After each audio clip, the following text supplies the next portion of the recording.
సనాతన సంప్రదాయాన్ని ఫాలో అయ్యేట్లయితే. అదేవిధంగా ఇంకొక ఇంట్రెస్టింగ్ ఫ్యాక్ట్ చెప్తాను. ఈ వెనకాల ఈ శిఖ ఉండే స్థానంలో సుషుమ్నా నాడి అని ఒక నాడి ఉంటుంది. అది మన శరీరంలోనే అతి ముఖ్యమైన నాడి.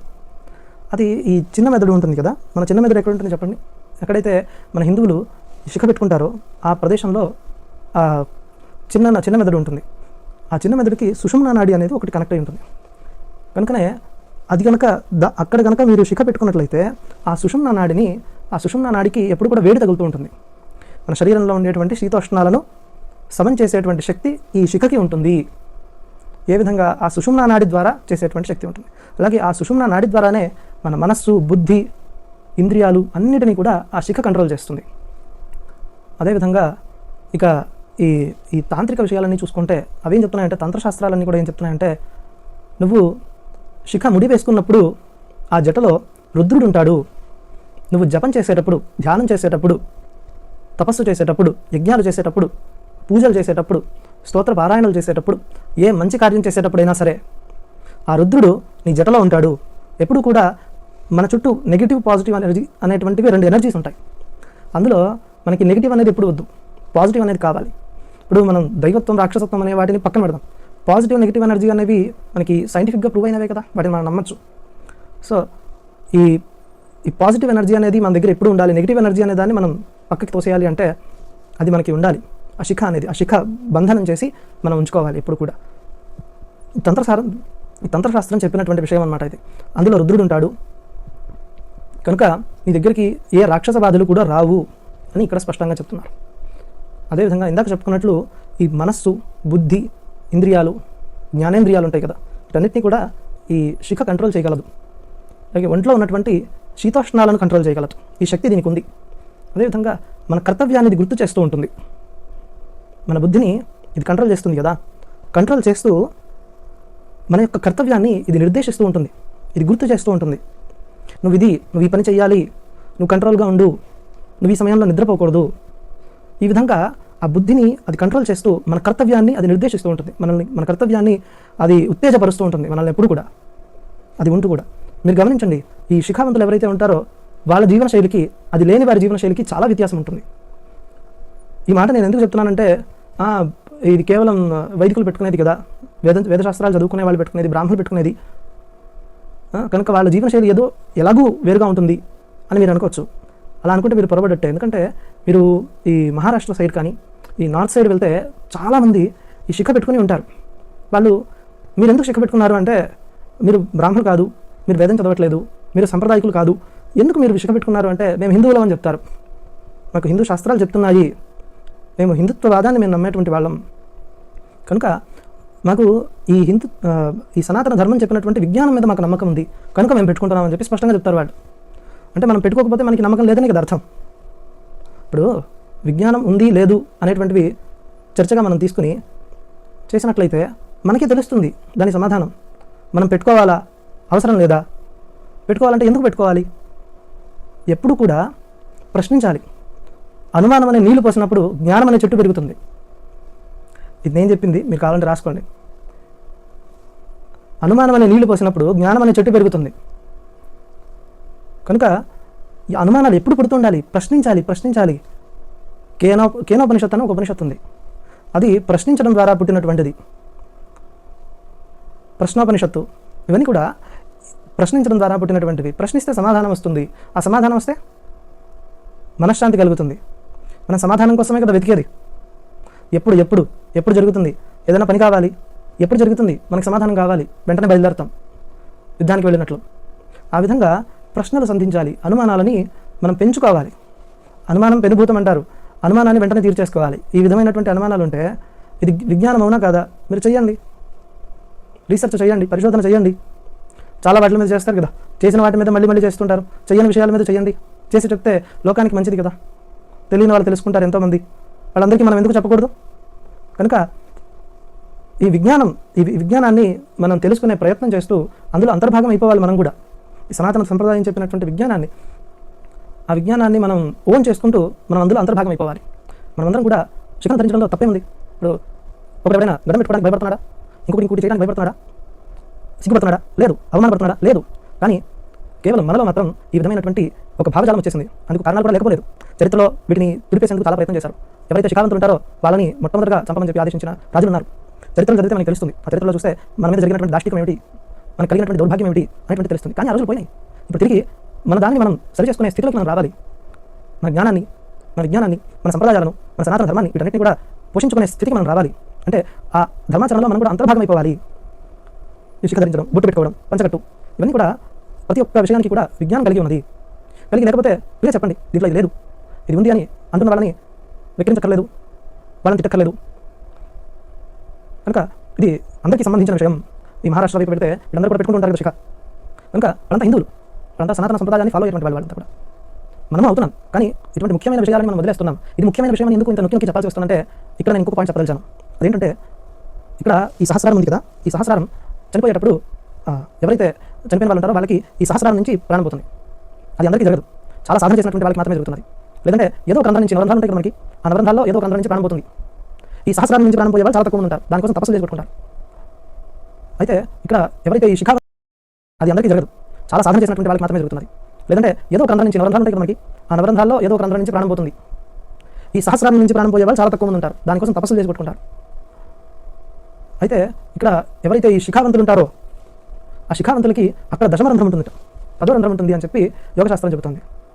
ఆ దశమరంధ్రంలో నుంచి శిఖావంతులు అంటే ఎలాగైతే శిఖ ఉండాలని చెప్పబడిందో, ఎక్కడైతే శిఖ ఉండాలని చెప్పబడిందో అక్కడంతా కూడా శిఖ కలిగి ఉన్న వాళ్ళకి సహస్రాల నుంచే ప్రాణం పోతుందిట. సహస్రాల నుంచి ప్రాణం పోతే ఏంటి లాభం?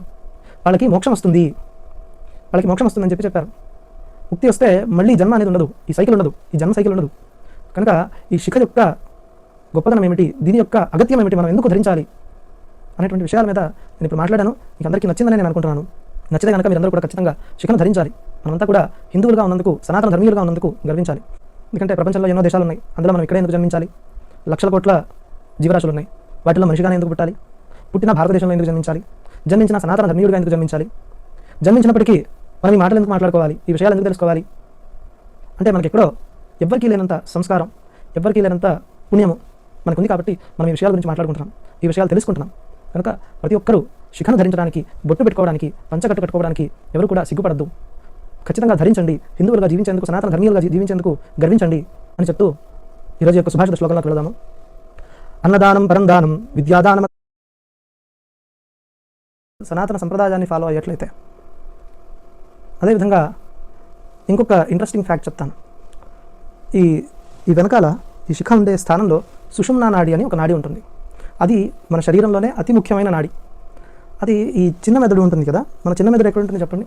ఎక్కడైతే మన హిందువులు శిఖ పెట్టుకుంటారో ఆ ప్రదేశంలో చిన్న మెదడు ఉంటుంది. ఆ చిన్న మెదడుకి సుషుమ్నా నాడి అనేది ఒకటి కనెక్ట్ అయి ఉంటుంది. కనుకనే అది కనుక అక్కడ కనుక మీరు శిఖ పెట్టుకున్నట్లయితే ఆ సుషుమ్నా నాడికి ఎప్పుడు కూడా వేడి తగులుతూ ఉంటుంది. మన శరీరంలో ఉండేటువంటి శీతోష్ణాలను సమం చేసేటువంటి శక్తి ఈ శిఖకి ఉంటుంది. ఏ విధంగా ఆ సుషుమ్నా నాడి ద్వారా చేసేటువంటి శక్తి ఉంటుంది. అలాగే ఆ సుషుమ్నా నాడి ద్వారానే మన మనస్సు, బుద్ధి, ఇంద్రియాలు అన్నిటినీ కూడా ఆ శిఖ కంట్రోల్ చేస్తుంది. అదేవిధంగా ఇక ఈ తాంత్రిక విషయాలన్నీ చూసుకుంటే అవేం చెప్తున్నాయంటే, తంత్రశాస్త్రాలన్నీ కూడా ఏం చెప్తున్నాయంటే, నువ్వు శిఖ ముడి వేసుకున్నప్పుడు ఆ జటలో రుద్రుడు ఉంటాడు. నువ్వు జపం చేసేటప్పుడు, ధ్యానం చేసేటప్పుడు, తపస్సు చేసేటప్పుడు, యజ్ఞాలు చేసేటప్పుడు, పూజలు చేసేటప్పుడు, స్తోత్ర పారాయణలు చేసేటప్పుడు, ఏ మంచి కార్యం చేసేటప్పుడైనా సరే ఆ రుద్రుడు నీ జటలో ఉంటాడు. ఎప్పుడు కూడా మన చుట్టూ నెగిటివ్, పాజిటివ్ ఎనర్జీ అనేటువంటివి 2 ఎనర్జీస్ ఉంటాయి. అందులో మనకి నెగిటివ్ అనేది ఎప్పుడు వద్దు, పాజిటివ్ అనేది కావాలి. ఇప్పుడు మనం దైవత్వం, రాక్షసత్వం అనే వాటిని పక్కన పెడదాం. పాజిటివ్, నెగిటివ్ ఎనర్జీ అనేవి మనకి సైంటిఫిక్గా ప్రూవ్ అయినవే కదా, వాటిని మనం నమ్మచ్చు. సో ఈ పాజిటివ్ ఎనర్జీ అనేది మన దగ్గర ఎప్పుడు ఉండాలి. నెగిటివ్ ఎనర్జీ అనే దాన్ని మనం పక్కకి తోసేయాలి అంటే అది మనకి ఉండాలి. ఆ శిఖ బంధనం చేసి మనం ఉంచుకోవాలి ఎప్పుడు కూడా.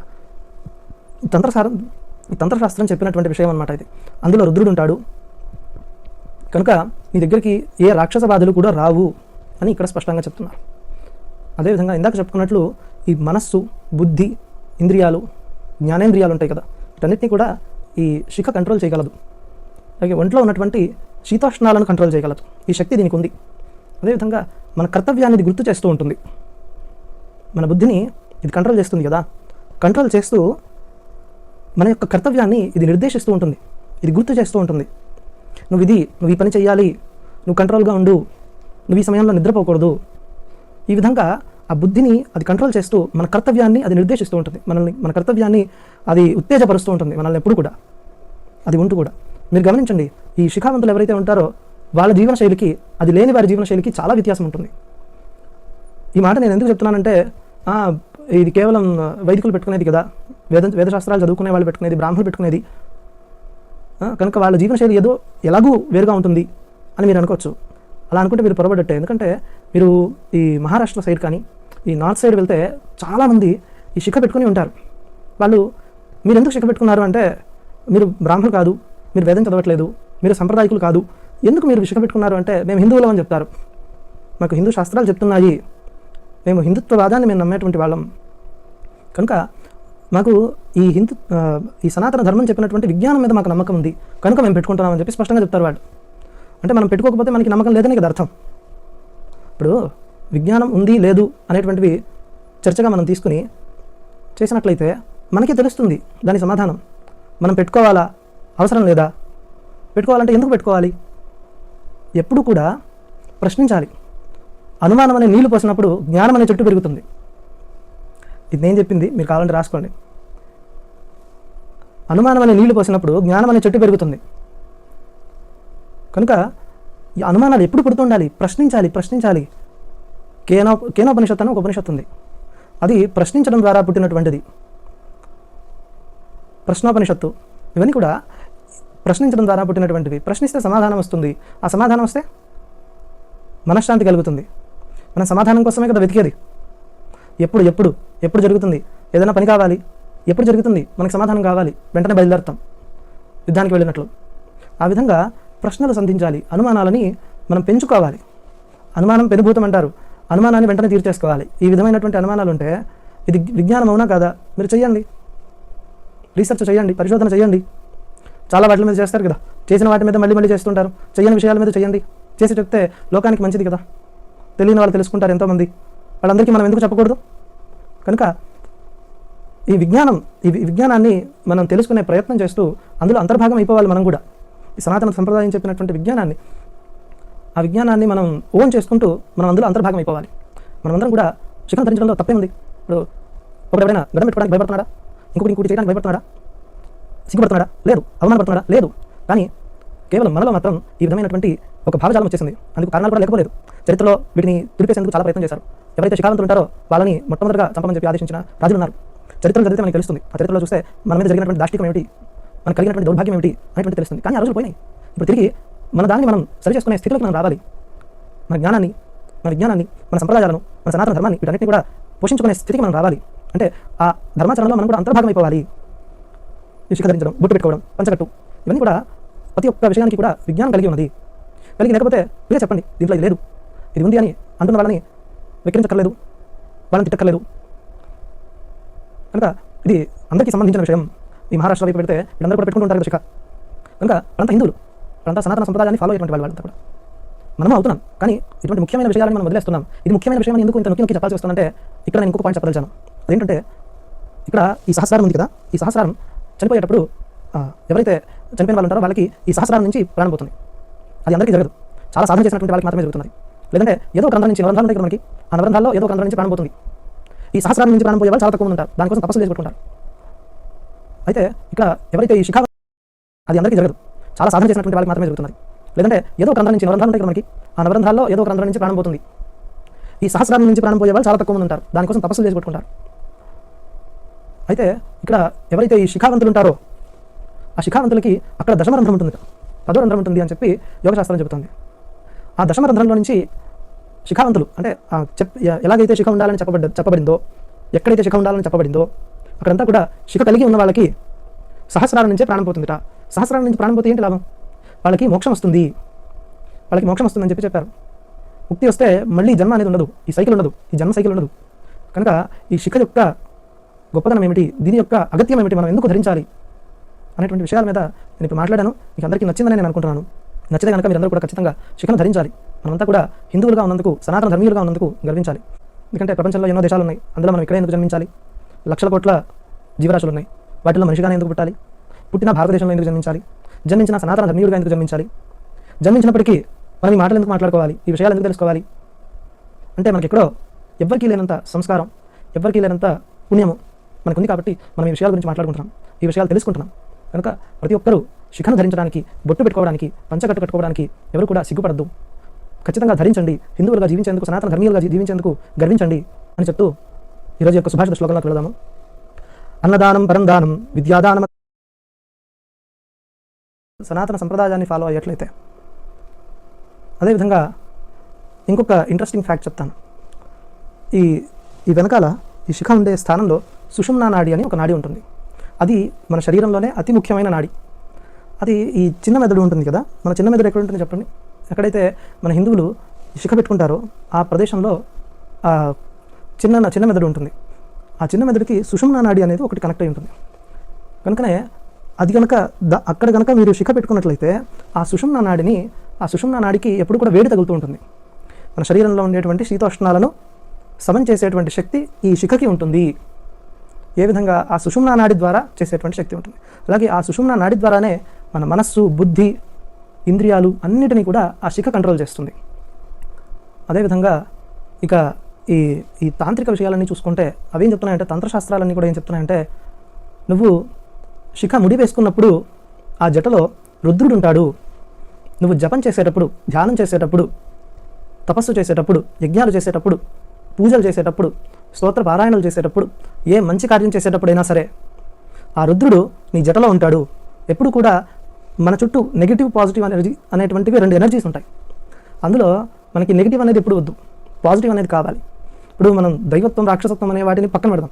పాజిటివ్, నెగిటివ్ ఎనర్జీ అనేవి మనకి సైంటిఫిక్గా ప్రూవ్ అయినవే కదా, వాటిని మనం నమ్మచ్చు. సో ఈ పాజిటివ్ ఎనర్జీ అనేది మన దగ్గర ఎప్పుడు ఉండాలి. నెగిటివ్ ఎనర్జీ అనే దాన్ని మనం పక్కకి తోసేయాలి అంటే అది మనకి ఉండాలి. ఆ శిఖ బంధనం చేసి మనం ఉంచుకోవాలి ఎప్పుడు కూడా. తంత్రశాస్త్రం చెప్పినటువంటి విషయం అన్నమాట ఇది. అందులో రుద్రుడు ఉంటాడు కనుక నీ దగ్గరికి ఏ రాక్షస బాధలు కూడా రావు అని ఇక్కడ స్పష్టంగా చెప్తున్నారు. అదేవిధంగా ఇందాక చెప్పుకున్నట్లు ఈ మనస్సు, బుద్ధి, ఇంద్రియాలు, జ్ఞానేంద్రియాలు ఉంటాయి కదా, వీటన్నిటినీ కూడా ఈ శిఖ కంట్రోల్ చేయగలదు. అలాగే ఒంట్లో ఉన్నటువంటి శీతోష్ణాలను కంట్రోల్ చేయగలదు. ఈ శక్తి దీనికి ఉంది. అదేవిధంగా మన కర్తవ్యాన్ని ఇది గుర్తు చేస్తూ ఉంటుంది. మన బుద్ధిని ఇది కంట్రోల్ చేస్తుంది కదా, కంట్రోల్ చేస్తూ మన యొక్క కర్తవ్యాన్ని ఇది నిర్దేశిస్తూ ఉంటుంది, ఇది గుర్తు చేస్తూ ఉంటుంది. నువ్వు ఈ పని చేయాలి, నువ్వు కంట్రోల్గా ఉండు, నువ్వు ఈ సమయంలో నిద్రపోకూడదు. ఈ విధంగా ఆ బుద్ధిని అది కంట్రోల్ చేస్తూ మన కర్తవ్యాన్ని అది నిర్దేశిస్తూ ఉంటుంది. మన కర్తవ్యాన్ని అది ఉత్తేజపరుస్తూ ఉంటుంది మనల్ని ఎప్పుడు కూడా. అది ఉంటూ కూడా మీరు గమనించండి, ఈ శిఖావంతులు ఎవరైతే ఉంటారో వాళ్ళ జీవన శైలికి, అది లేని వారి జీవన శైలికి చాలా వ్యత్యాసం ఉంటుంది. ఈ మాట నేను ఎందుకు చెప్తున్నానంటే, ఇది కేవలం వైదికులు పెట్టుకునేది కదా, వేదశాస్త్రాలు చదువుకునే వాళ్ళు పెట్టుకునేది, బ్రాహ్మణులు పెట్టుకునేది కనుక వాళ్ళ జీవనశైలి ఏదో ఎలాగూ వేరుగా ఉంటుంది అని మీరు అనుకోవచ్చు. అలా అనుకుంటే మీరు పొరపడట్టే. ఎందుకంటే మీరు ఈ మహారాష్ట్ర సైడ్ కానీ ఈ నార్త్ సైడ్ వెళ్తే చాలామంది ఈ శిఖ పెట్టుకుని ఉంటారు. వాళ్ళు మీరు ఎందుకు శిఖ పెట్టుకున్నారు అంటే, మీరు బ్రాహ్మణులు కాదు, మీరు వేదం చదవట్లేదు, మీరు సంప్రదాయకులు కాదు, ఎందుకు మీరు శిఖ పెట్టుకున్నారు అంటే మేము హిందువులం అని చెప్తారు.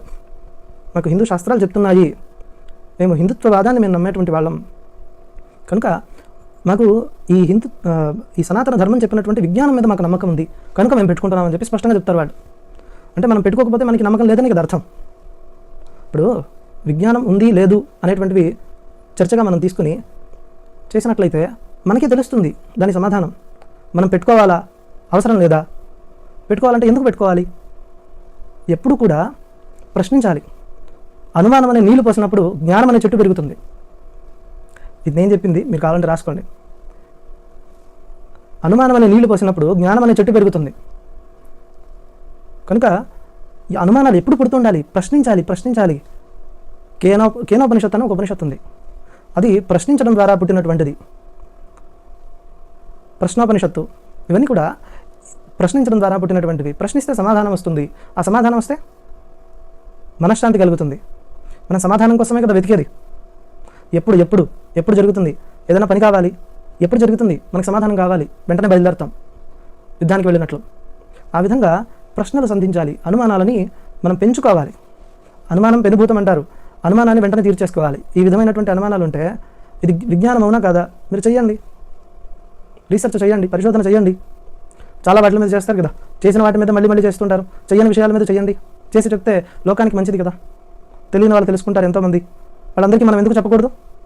కనుక ఈ విజ్ఞానాన్ని మనం తెలుసుకునే ప్రయత్నం చేస్తూ అందులో అంతర్భాగం అయిపోవాలి. మనం కూడా ఈ సనాతన సంప్రదాయం చెప్పినటువంటి ఆ విజ్ఞానాన్ని మనం ఓన్ చేసుకుంటూ మనం అందులో అంతర్భాగం అయిపోవాలి. మనమందరం కూడా శిఖరం ధరించడంలో తప్పే ఉంది. ఇప్పుడు ఒకడైనా గడ్డం పెట్టుకోవడానికి భయపడుతున్నాడా? ఇంకొకటి చేయడానికి భయపడుతున్నాడా? సిగ్గుపడుతున్నాడా? లేదు. అవమానపడుతున్నాడా? లేదు.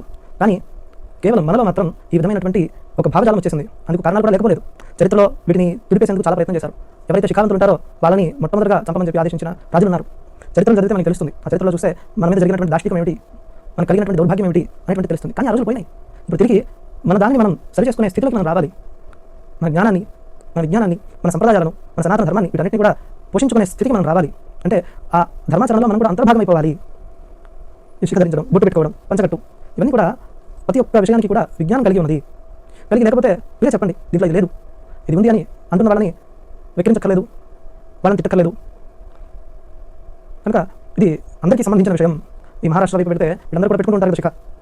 కనుక వాళ్ళంతా హిందువులు, వాళ్ళంతా సనాతన సంప్రదాయాన్ని ఫాలో అయ్యేటువంటి వాళ్ళంతా కూడా మనము అవుతున్నాం. కానీ ఇటువంటి ముఖ్యమైన విషయాలను మనం వదిలేస్తున్నాం. ఇది ముఖ్యమైన విషయం ఎందుకు ఇంత నొక్కి చెప్పాల్సి వస్తుందంటే ఇక్కడ నేను ఇంకొక పాయింట్ చెప్పదలిచాను. అదేంటంటే ఇక్కడ ఈ సహస్రారం ఉంది కదా, ఈ సహస్రారం చనిపోయేటప్పుడు ఎవరైతే చనిపోయిన వాళ్ళు ఉంటారో వాళ్ళకి ఈ సహస్రారం నుంచి ప్రాణం పోతుంది. అది అందరికీ జరగదు, చాలా సాధన చేసినటువంటి వాళ్ళకి మాత్రమే జరుగుతుంది. లేదంటే ఏదో ఒక రంధ్రం నుంచి, నవరంధ్రాలు ఉంటాయి కదా మనకి, ఆ నవరంధ్రాల్లో ఏదో ఒక రంధ్రం నుంచి ప్రాణం పోతుంది. ఈ సహస్రారం నుంచి ప్రాణం పోయే వాళ్ళు చాలా తక్కువ ఉంటారు. దానికోసం తపస్సు చేసుకుంటారు. అయితే ఇక్కడ ఎవరైతే ఈ శిఖా, అది అందరికీ జరగదు, చాలా సాధన చేసినటువంటి వాళ్ళకి మాత్రమే జరుగుతుంది. లేదంటే ఏదో ఒక రంధ్రం నుంచి, నవరంధ్రాలు ఉంటాయి కదా మనకి, ఆ నవరంధ్రాల్లో ఏదో ఒక రంధ్రం నుంచి ప్రాణం పోతుంది. ఈ సహస్రారం నుంచి ప్రాణం పోయే వాళ్ళు చాలా తక్కువ మంది ఉంటారు. దానికోసం తపస్సు చేసుకుంటారు. అయితే ఇక్కడ ఎవరైతే ఈ శిఖావంతులు ఉంటారో ఆ శిఖావంతులకి అక్కడ దశమరంధ్రం ఉంటుంది, 10వ రంధ్రం ఉంటుంది అని చెప్పి యోగశాస్త్రం చెబుతుంది.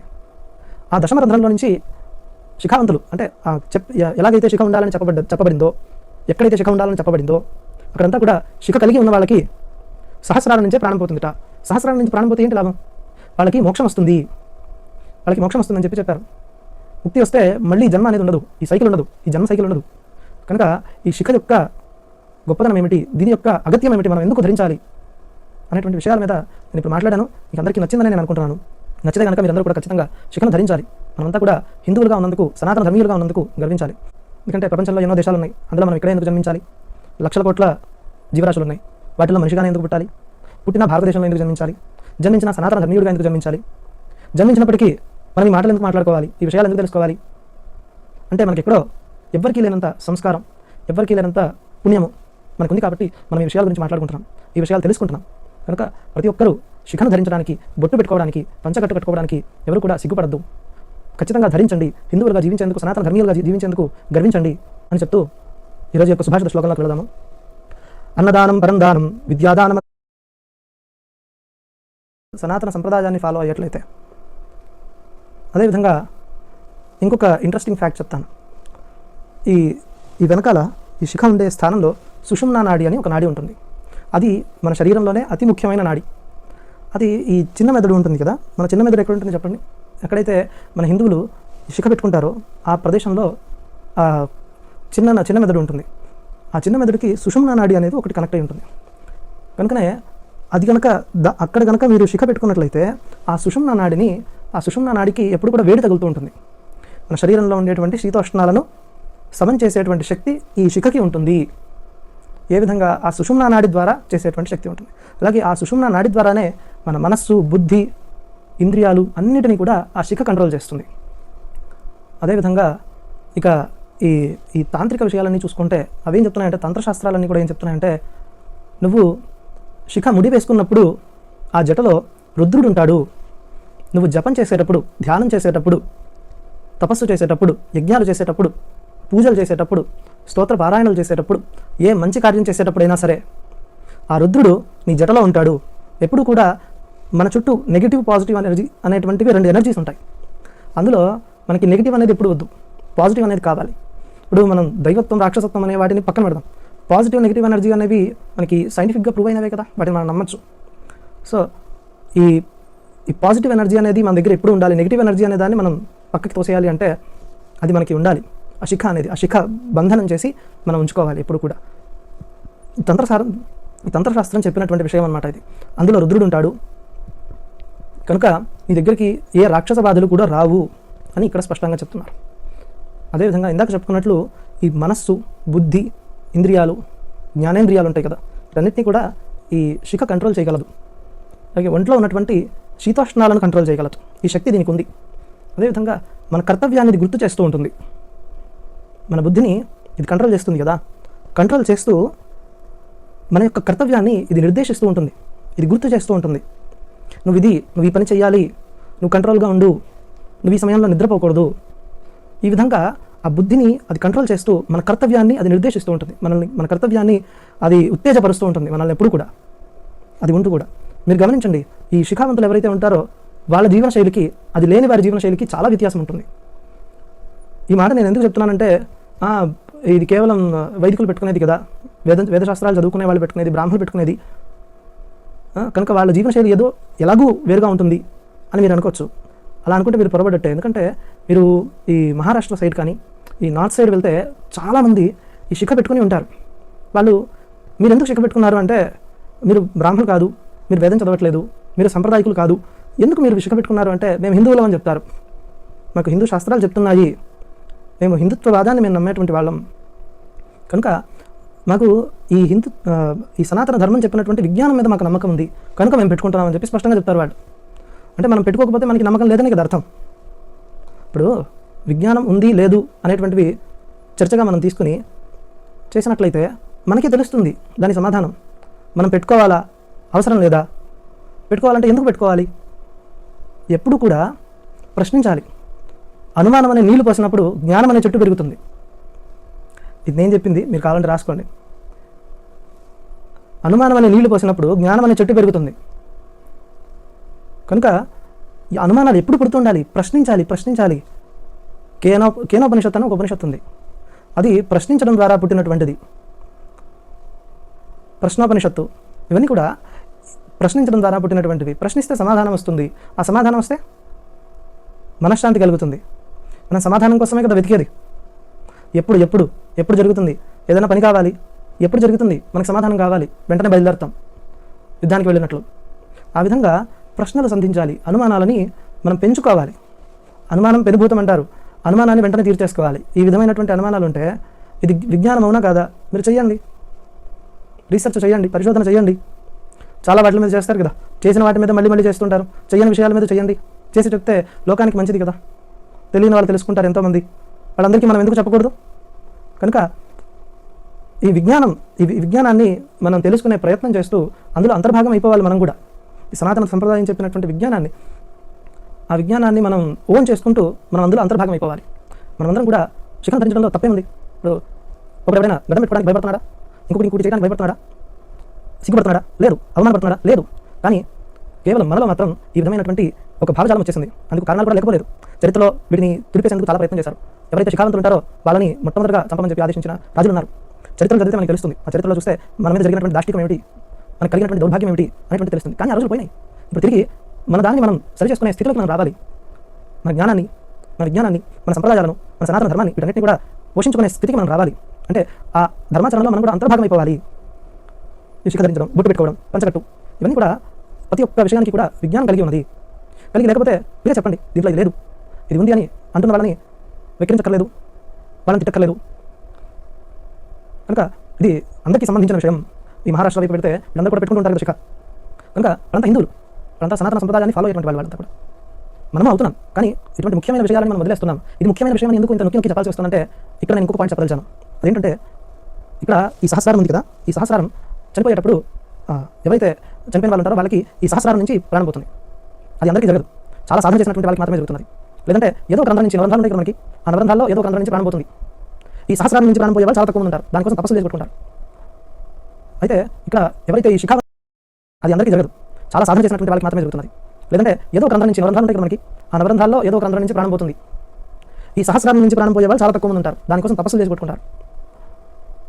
అయితే ఇక్కడ ఎవరైతే ఈ శిఖావంతులు ఉంటారో ఆ శిఖావంతులకి అక్కడ దశమరంధ్రం ఉంటుంది, 10వ రంధ్రం ఉంటుంది అని చెప్పి యోగశాస్త్రం చెబుతుంది.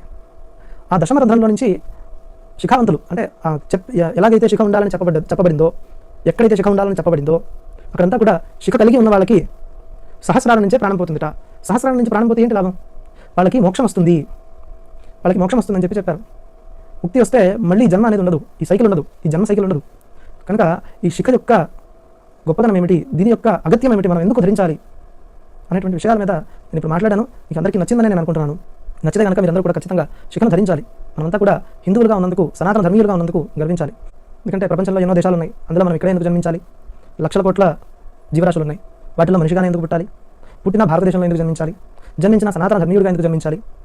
జన్మించినప్పటికీ మనం ఈ మాటలు ఎందుకు మాట్లాడుకోవాలి, ఈ విషయాలు ఎందుకు తెలుసుకోవాలి అంటే మనకి ఎక్కడో ఎవ్వరికీ లేనంత సంస్కారం, ఎవ్వరికీ లేనంత పుణ్యము మనకుంది కాబట్టి మనం ఈ విషయాల గురించి మాట్లాడుకుంటున్నాం, ఈ విషయాలు తెలుసుకుంటున్నాం. కనుక ప్రతి ఒక్కరూ శిఖను ధరించడానికి, బొట్టు పెట్టుకోవడానికి, పంచకట్టు కట్టుకోవడానికి ఎవరు కూడా సిగ్గుపడద్దు. ఖచ్చితంగా ధరించండి. హిందువులుగా జీవించేందుకు, సనాతన ధర్మీయులుగా జీవించేందుకు గర్వించండి అని చెప్తూ ఈరోజు యొక్క సుభాషిత శ్లోకంలోకి వెళదాము. అన్నదానం పరం దానం, విద్యాదానం